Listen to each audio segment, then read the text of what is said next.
The new LEGO Ninjago Dragons Rising Season 3 sets have just been revealed.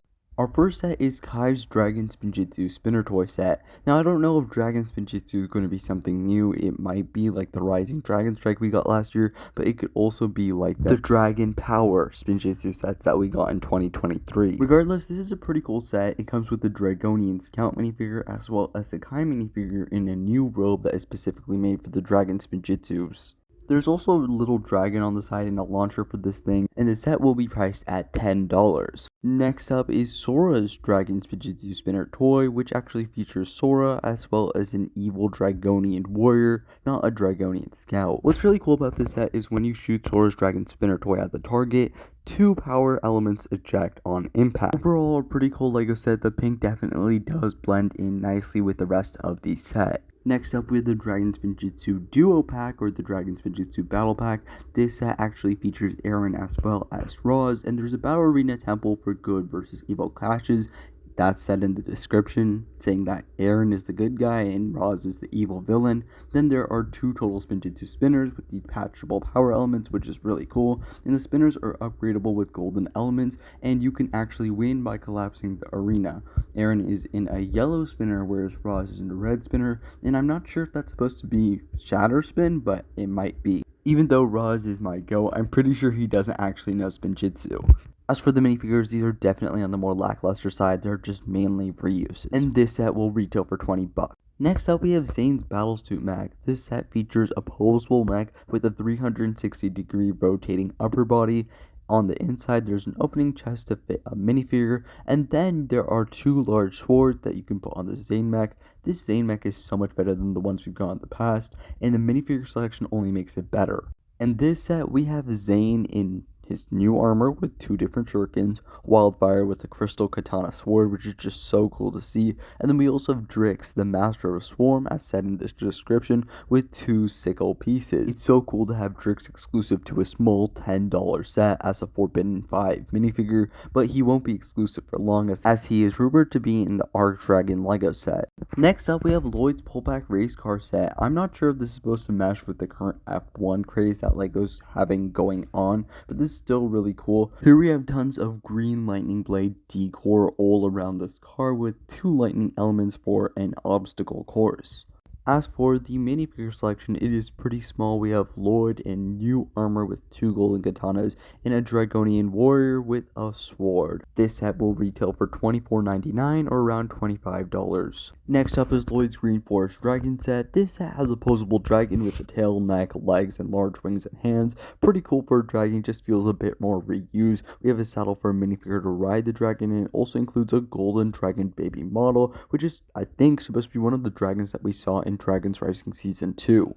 As for the minifigure selection, we have Lloyd, reused Lloyd. It just reuses a bunch of pieces from 2023 and 2024, and then we also have a Dragonian Scout Warrior with an axe. This set will retail for $19.99 or $20. It's also a nice way to get that golden armor for cheap. Next up is Kai's Mech Storm Rider, which is actually retailing at about a $50 price range, which is quite expensive. Now, when I first heard of the set, I thought it was going to be really stupid because we've already gotten a Mech Rider before, but this set looks amazing. Kai's Mech has posable head, arms, legs, cockpit, and a large storm blade, and his flying motorbike is in that cockpit, and then has movable wings and 2 spring-loaded shooters, so this is all really cool. Definitely a unique take, just a little expensive. As for the minifigure selection, we have Kai with 2 crystal katanas, Neo with 2 golden katanas, and a Dragonian warrior with a sword.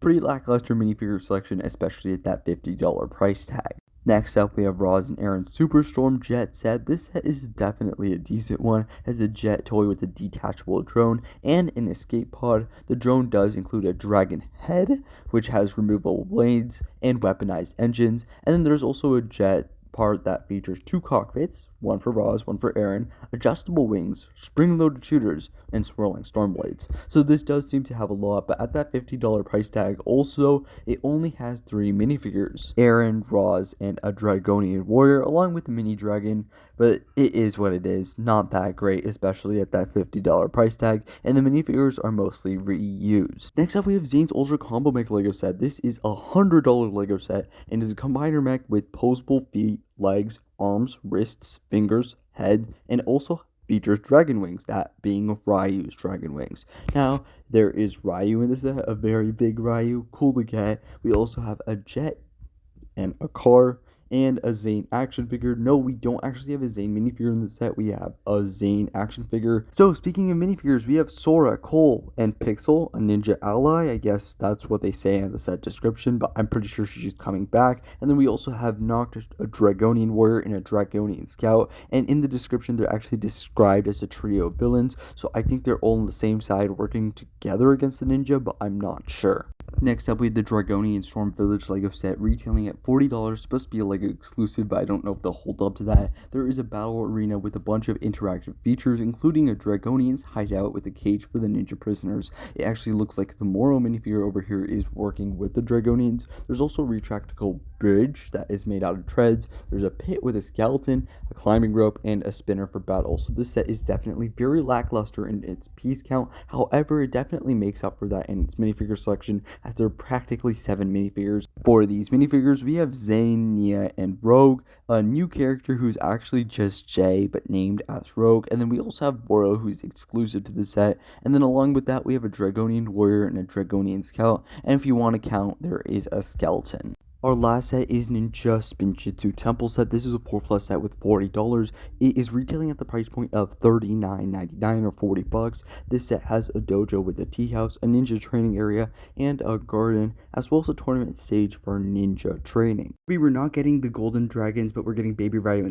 And then from the hero faction, you can see the complete hero cast of Zane, Kai, Nia, and Lloyd. Pretty decent for a 4+ $40 set. Also, by the way, every single year, LEGO makes 6 different advent calendars, but they still don't make Ninjago. Heck, Disney Mini Dolls has an advent calendar. So make sure to go hit the support on my LEGO Ideas project so they can actually become real sets. And if you don't have one already, it only takes 1 minute to make a LEGO account, and it's something that you definitely should have as a Ninjago fan. Last but not least, we have a polybag set for January, this being a miniature version of the combo mech that we just saw. It's not that bad of a set. It's kind of small, kind of useless in a lot of senses, but it's still really cool to get a miniature version of one of the bigger sets of this wave, and is a tradition that Ninjago has had for quite a while. Next up, I thought I'd talk about the March Wave. The March Wave has the Thunderfang Dragon set. This set includes a Neil, Lloyd, Arin, Sora, and Tyr and Noct minifigures. Arin is rumored to be in a different suit than the rest, whereas Sora is meant to be in her Dragons Rising Season 1 suit. Same one that we saw in the March 2024 LEGO Ninjago Wave. Tyr is supposed to be the leader of the Dragonians, so he's kind of like a big bad in this sense. And then we also have Noct here. Nia and Lloyd will be in their normal suits. This set, I believe, will retail for around $70, so pretty decent for the 668 piece count. Next up, we have the Arc Dragon Focus, which is actually pictured over here in the box art. This Arc Dragon Focus set is supposed to be coming out in March of 2025. This set will have minifigures Kai, Wildfire, Lloyd, Pixel, Cole, Zark, Drix, and a Dragonian warrior. A pretty decent set of minifigures, with Zark being a current exclusive to this LEGO set. Definitely something that would go well with the Dragonian Village set, as well as the Thunderfang Dragon. This would be $80, and 3 times that price would be the Crossroads set at $250, matching Tournament Temple City. This set is a very big one. It's meant to come out in March 2025 instead of the June 2024 release for Tournament Temple City that we got last year. Now, there's a lot to speculate about this set, but many believe that it's going to have Frohige and Krill and some other Crossroad characters in general. I'm still a little scared about this, but I'm also still somewhat excited about how this will end up turning out. Next up, we'll have the LEGO Ninjago Summer 2025 LEGO sets. Starting at the very top, we have the Arin vs. Dragonian polybag. Moving on, we have Kai's motorcycle speed racer. I'm guessing it's some kind of motorcycle. Arin's Spinjitzu mech. Maybe Arin finally gets into Spinjitzu. Rogue vs. Drix's race car battle. So we're getting a Drix race car as well as a race car for Jay. We're on to the Master Dragon, which is going to go amazing with my Eagle, so it's kind of making me not regret getting Eagle. And then we also have Rogue's Mech Dragon, a Mech Dragon for Jay. I think a Mech Dragon for Sora would be cool to get sometime in the future. Next up, we have the Ninja Combat Vehicle. Hope this is not as bad as the combo vehicle that we got this year. And then we also have the Transforming Jet Mech and the Fire Knight Mech and the Guardian Dragon Temple Diorama. And then we also have the Temple Bounty, which is not really a Temple Bounty. In fact, I'm pretty sure that's supposed to be an evil bounty. The leakers or whoever translated this just made a mistake. But yeah, no, that is pretty cool. I think the Fire Knight mech might finally be a Kai Titan mech, so we might finally be able to get closer to completing the Titan mech collection. All we would just need would be Nia after that point. But that's pretty much it for this video. Thank you guys so much for watching, and bye.